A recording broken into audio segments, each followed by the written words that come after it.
Continuando a aula sobre pneumonias fúngicas, passemos agora à discussão dos aspectos radiológicos da aspergilose. Essa doença é causada pelo fungo Aspergillus sp, sendo que o subtipo mais comum é o Aspergillus fumigatus.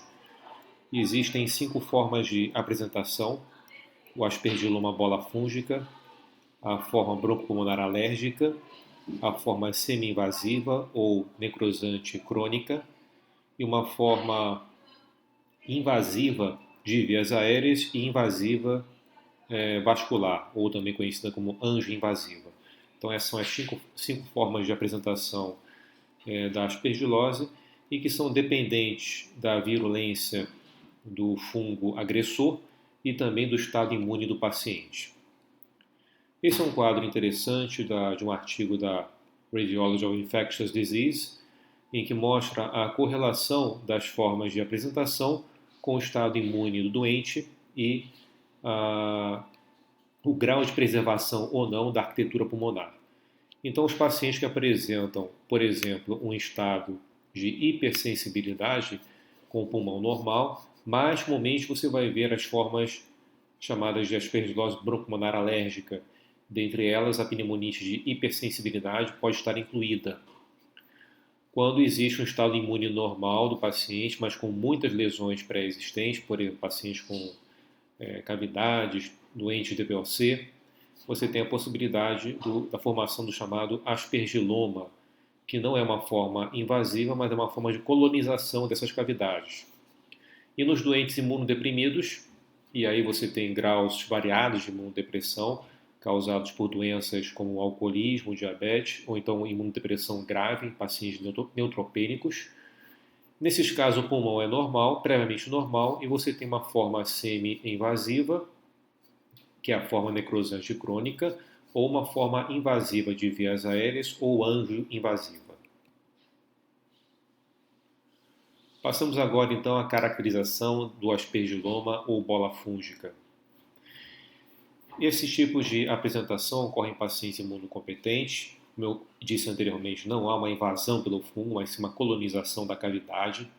Lesões pré-existentes em condições mais comuns são a tuberculose e a sarcoidose, mas podem acontecer também naquelas lesões císticas dos pacientes que apresentam fibrose pulmonar, ou o próprio aspergillus, na forma necrosante crônica, em que você tem cavidades, ele pode predispor posteriormente à formação da bola fúngica no interior da própria cavidade, isto é, o aspergillus pode ser o responsável tanto pela cavidade como pela colonização.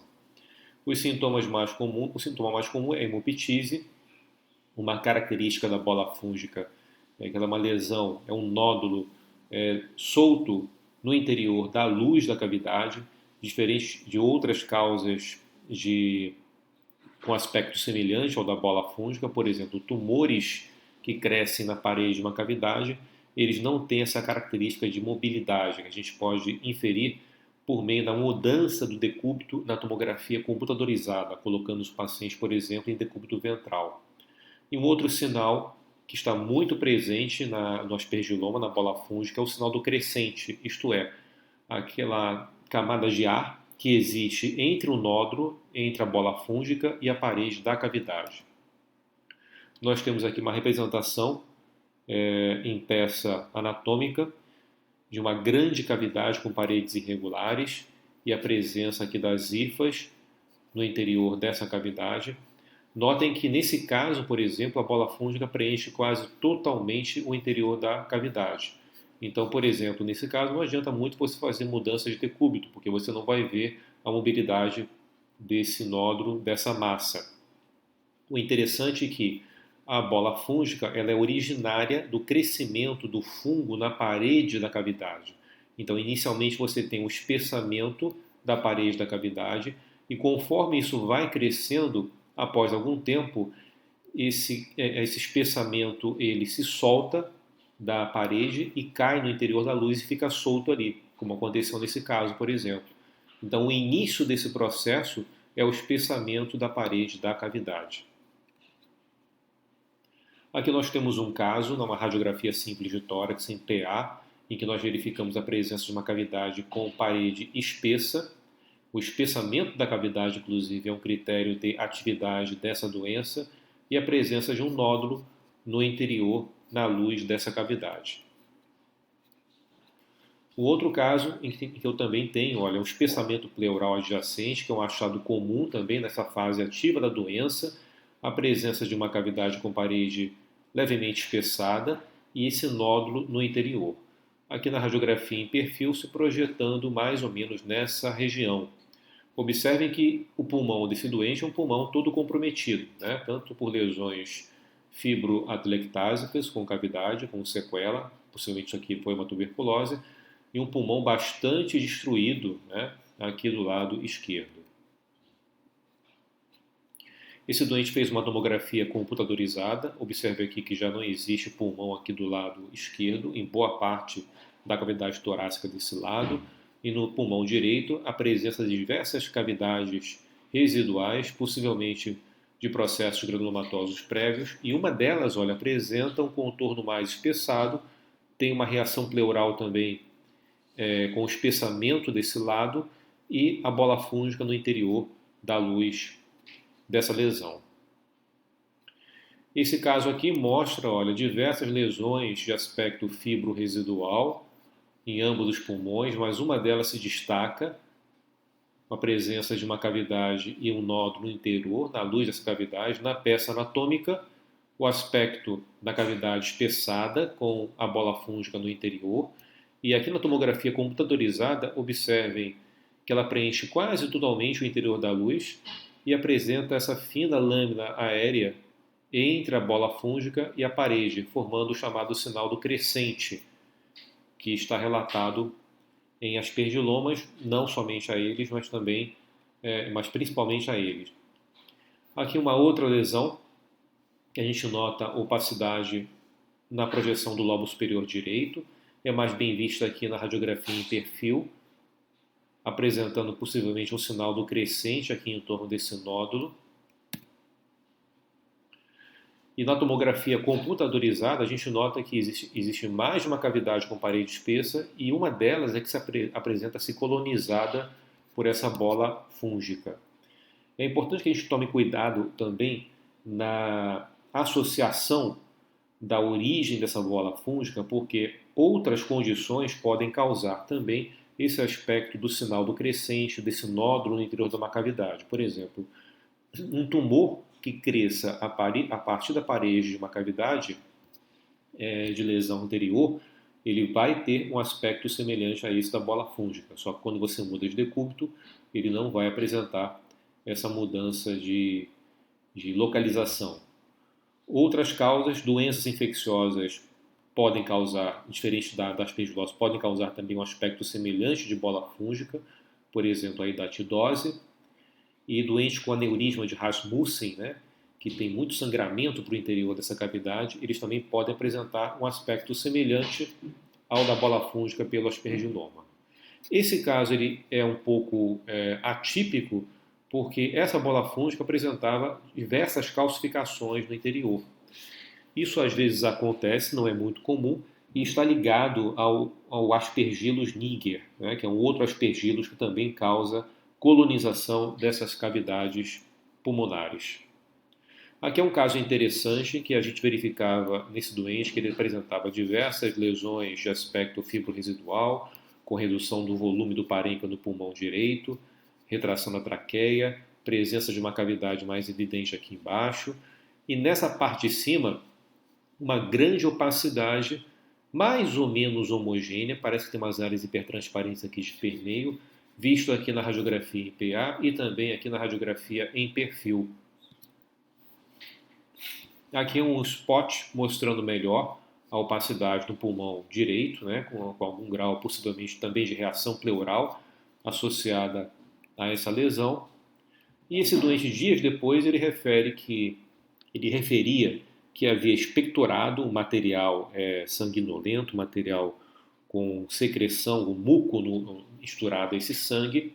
E quando ele foi radiografado, mais uma vez, a gente notava que a opacidade mudou de aspecto. Então ela ficou mais hipertransparente aqui no meio, mais definida aquela área de hipertransparência, e parecia ter uma outra opacidade no interior dessa área hipertransparente. O perfil ele é menos útil para a visualização desse aspecto, mas a lesão, olha, a cavidade parece estar delimitada nessa topografia.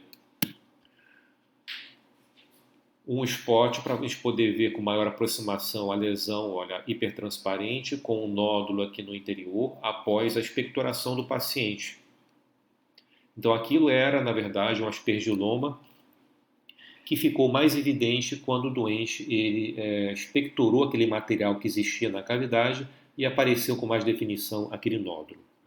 Falemos agora das formas ligadas à hipersensibilidade ao aspergilos fumigatus, que são as formas que constituem a aspergilose bronquipulmonar alérgica. Essa doença ela está associada principalmente com quadros de asma e fibrose cística. O doente apresenta uma eosinofilia no sangue periférico ou no escarro. As manifestações radiológicas são constituídas por bronquiectasias centrais, principalmente em regiões de lobos superiores, ou então pelas chamadas broncocélies, isto é, brônquios dilatados com paredes espessas e totalmente preenchidos por secreção no interior, dando o que nós chamamos um aspecto de dedo de luva. Consolidações migratórias e atelectasias também podem ser vistas nesse tipo de acometimento.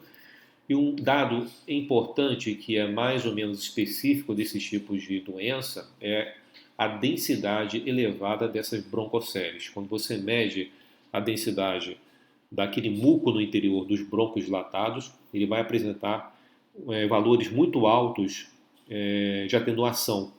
E isso é muito característico desses tipos de acometimento.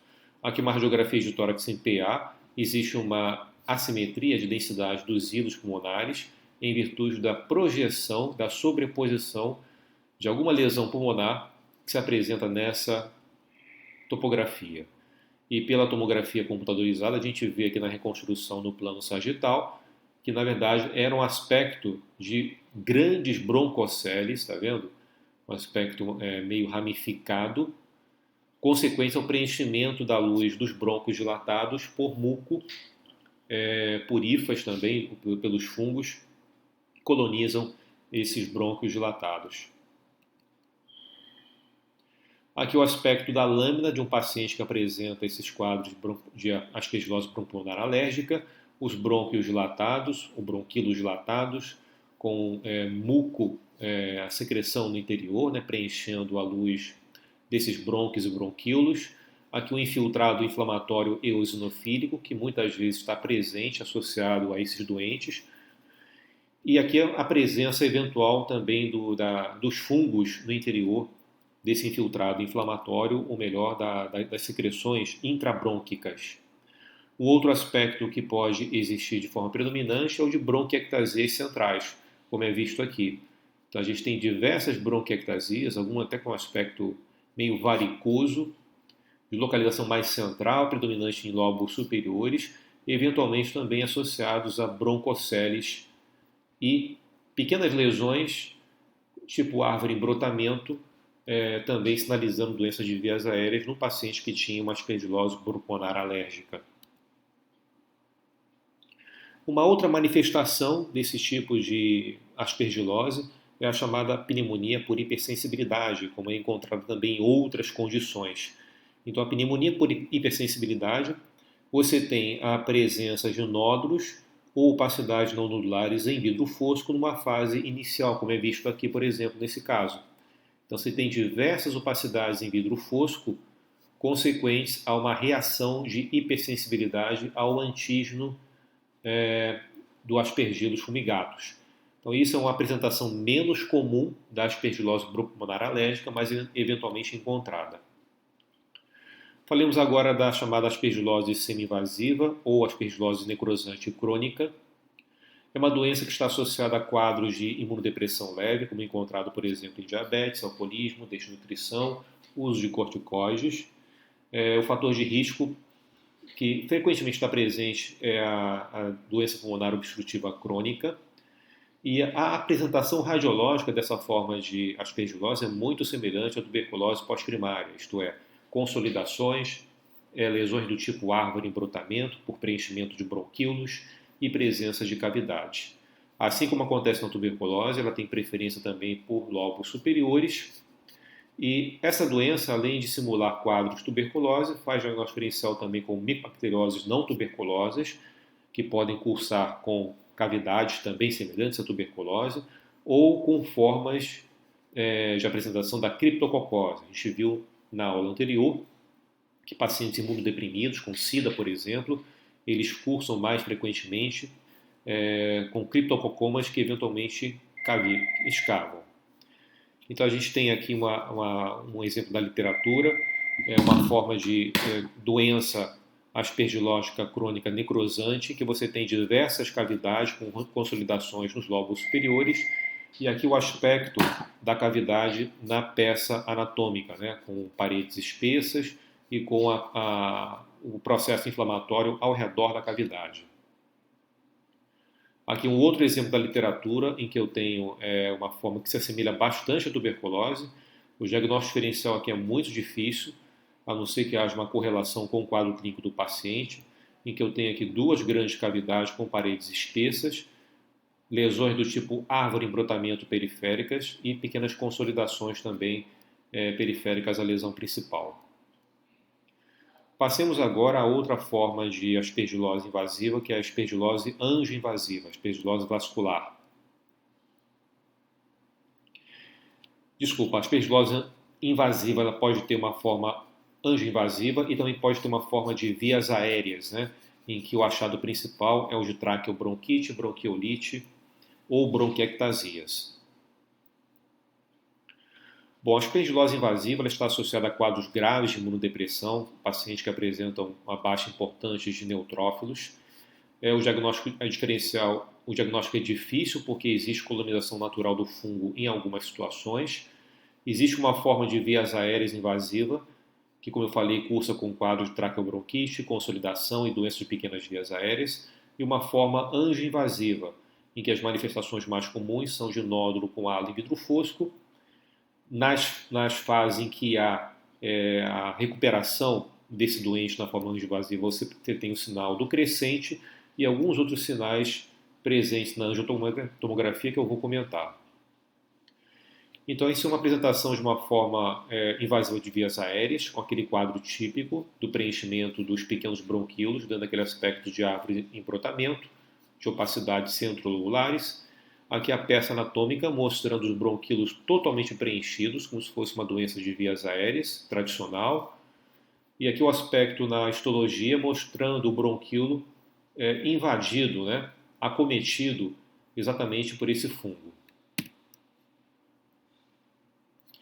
Aqui uma outra forma invasiva de vias aéreas, a radiografia de tórax ela é pouco expressiva, pode mostrar um discreto infiltrado intersticial, às vezes nódulos. Aqui nós temos algumas consolidações em nódulos mais evidentes na região dos lobos inferiores. E aqui mais acima, aquele aspecto de doenças de pequenas vias aéreas, com pequenos bronquíolos preenchidos, né, dando aquele aspecto de árvore em brotamento, e pequenos nódulos também preenchendo a luz desses bronquíolos. Esse é um exemplo de doença angioinvasiva, em que eu tenho na radiografia de tórax a presença de nódulos de aspecto inespecífico a princípio, e quando eu olho a tomografia desse paciente, eu noto a presença de diversos nódulos com tamanhos variados e alguns com aspecto em vidro fosco periférico, o chamado sinal do halo. Isso está associado frequentemente nos pacientes neutropênicos à aspergilose angioinvasiva, mas ele não é um sinal específico, né, de uma maneira geral. Aqui um caso interessante mostrando um paciente neutropênico, apresentava uma forma angioinvasiva com um nódulo e o halo em vidro fosco. Aqui uma consolidação maior com o halo em vidro fosco. Esse doente ele foi tratado de forma bem sucedida e na fase de recuperação, de convalescência, a gente observa que essa lesão escavou, né? Ela apresentou uma escavação e, eventualmente, dentro da cavidade, você pode ter a formação de um nódulo, como se fosse um aspergiloma no interior de uma cavidade, dando um chamado também sinal do crescente. Aqui um outro aspecto de uma aspergilose angioinvasiva, em que eu tenho a formação de nódulos pulmonares, em diversas localizações, alguns deles com opacidades em vidro fosco. Observe que o aspecto na radiografia de tórax ele é inespecífico, você tem as formações nodulares, mas não tem, a definição da tomografia com o vidro fosco ao redor. Mesma coisa aqui. Então você tem a apresentação de uma forma angiovasiva com nódulos, eventualmente com formação de consolidações. Lembrando sempre que na fase de convalescência, na fase de recuperação, pode ocorrer uma necrose dessa lesão no interior e a formação do sinal do crescente. Aqui a representação de uma lesão desse tipo. Era um doente lá do hospital, em que eu tinha uma grande consolidação, e aqui a formação de um crescente de ar. Perifericamente, olha, uma lesão que se descolou da região mais central de consolidação. Isso acontece mais frequentemente quando o paciente ele já se encontra em tratamento. Trabalhos mais recentes da literatura com angiotomografia mostraram alguns sinais interessantes também dessa forma angioinvasiva de aspergilose. Essa forma angioinvasiva, ela se caracteriza pela amputação dos vasos arteriais periféricos, em virtude da invasão do próprio vaso pelo fungo. Então aqui a gente tem, por exemplo, uma opacidade vista na tomografia em janela convencional de parênquima, e o protocolo com angiotomografia mostrando aqui, olha, um ramo da artéria pulmonar, que quando chega nessa densidade, que eu vejo aqui na janela de parênquima, apresenta uma interrupção, um stop. Então é exatamente uma amputação vascular em consequência desse processo de crescimento do fungo no interior do parênquima. Isso é o chamado sinal do cutoff, quando eu tenho amputação do vaso relacionado com a lesão parenquimatosa em questão. O outro sinal que pode estar associado à forma angioinvasiva e visto pela angiotomografia é o sinal da hipodensidade. Então eu tenho aqui uma lesão parenquimatosa, consequente à aspergilose angioinvasiva. Às vezes eu já vejo a diminuição de densidade na própria fase sem contraste. Quando eu injeto, eu noto, olha, que progressivamente existe a impregnação na periferia da lesão e o centro ele é hipodenso exatamente para aquela área de necrose, para aquela área de isquemia central, consequente, olha, a amputação do vaso, o cutoff do vaso, que teoricamente deveria estar irrigando essa região do parênquima. Então, o outro sinal, visto na angiotomografia, é o sinal da hipodensidade.